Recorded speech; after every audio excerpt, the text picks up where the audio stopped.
Well, for those of you who don't know me, which will be all of you, my name is Dr. Devon Simons, and I'm a graduate of the International Politics Department at Aberystwyth University over in Wales.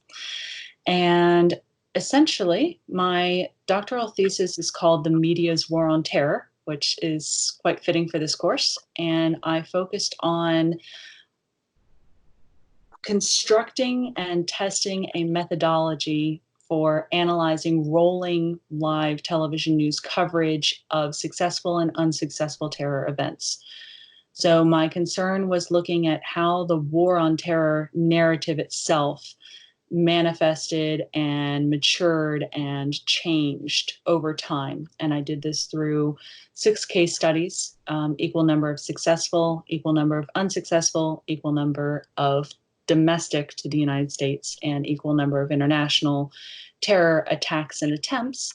And I measured how pre-selected media frames responded to those events. And that's how I essentially diagnosed what the war on terror narrative did over a span of 13 years. So what I specialize in is strategic communication concerning violent narratives. And pertinent to this course, the CNN effect, which I've done quite a lot of work on from a counterterrorism standpoint and from the management of violent narratives perspective.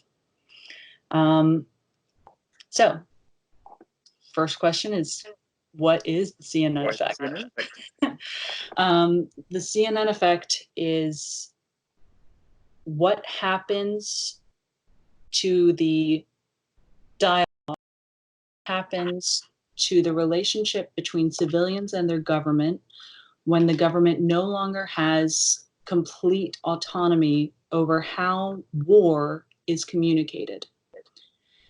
And the CNN effect really was born out of the first Gulf War. And it was the first time in the early 90s that things happening on the other side of the world could be transmitted live, divorced of censorship and divorced of the locus of control which governments typically have over war and over violence. Whereas in the past, anytime there was a military victory or a military defeat, the government had the first and final say when it came to communicating that war and any violence to their population. Now, it can be done through companies and corporations, and it can be done live, which adds another element really of chaos, because there is not only an absence of the government's monitoring and tweaking to make them sound good, but now there's an absence of any control that can be manipulated strategically. And whereas today we are now accustomed to live, immediate, everything. If you can, in New York City, order something on Amazon and it arrives 2 hours, you couldn't tell someone from 1999 that that was ever going to happen. It's just bizarre. So when this immediacy first debuted, if you will, there was an immediate question from social scientists of how is this going to shape public demand on our elected officials, and keeping in mind that I approached my entire dissertation, despite researching and writing it in the United Kingdom, it focused on the United States because I wanted to make sure that I had that buffer that allowed me a bit more of an objective approach towards my topic. That immediacy was new, and it was something that no one really understood.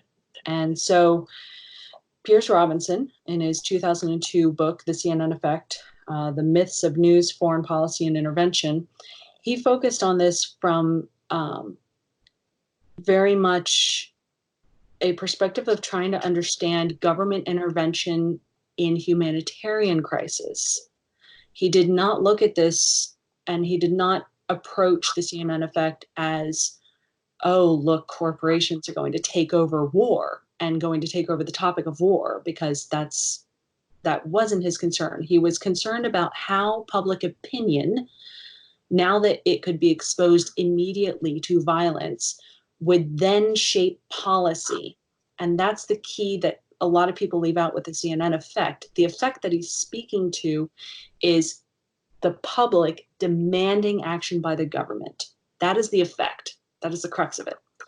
And his concern was how the American public, or more broadly, the Western public, people who had access to CNN, which was the first to do this 24 hours a day. And there was a lot of dead air in those first few years because this was an entirely new idea of news outside of the print mediums. But he wanted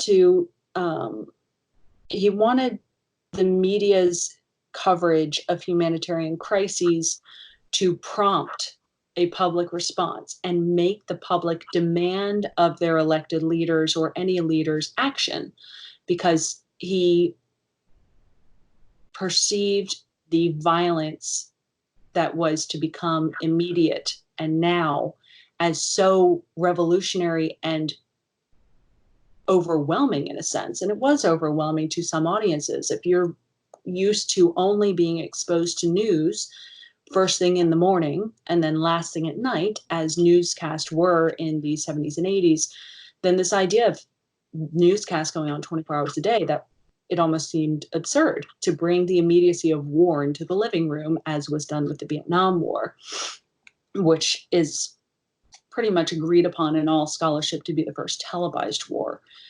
However, in the Vietnam War, you didn't have the CNN effect going yet, because while there was the corporate media taking an image and transmitting it to the public, it was not live. And during that time, there was a very close allegiance, if you will, between the reporters covering violence and the militaries that were protecting them on the ground.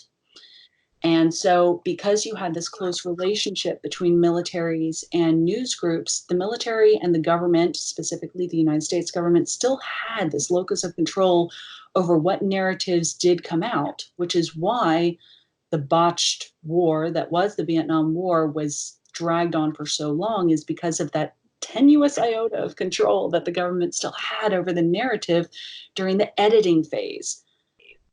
But if you have nothing to edit, then where is the control? Is kind of the question that pops up right when satellite television starts to be rolled out en masse, as it was during the Gulf War. And en masse, mind you, only means a dozen cameras, one satellite. You got to wait for it to come around the Earth. And then they expanded very quickly after that and relay via satellite trucks, which I don't know if they even have those now. They're probably in museums. Pretty much, most of them, yeah, I think. But this effect, and that is something that gets lost a lot when people throw out, oh, well, it's the CNN effect. The effect that Pierce Robinson is speaking to is the effect of the public witnessing raw, uncut, humanitarian, and diplomatic crises in real time, and then demanding of their elected officials action. That is the effect. It's not the effect of news simply becoming 24 hours a day. That's a common, they get commonly intertwined and misconstrued, but essentially the effect is the call to action by the public. It's not the fact that news is then 24 hours a day. That's a whole different thing that we can go into. But for simple definitions, that's that.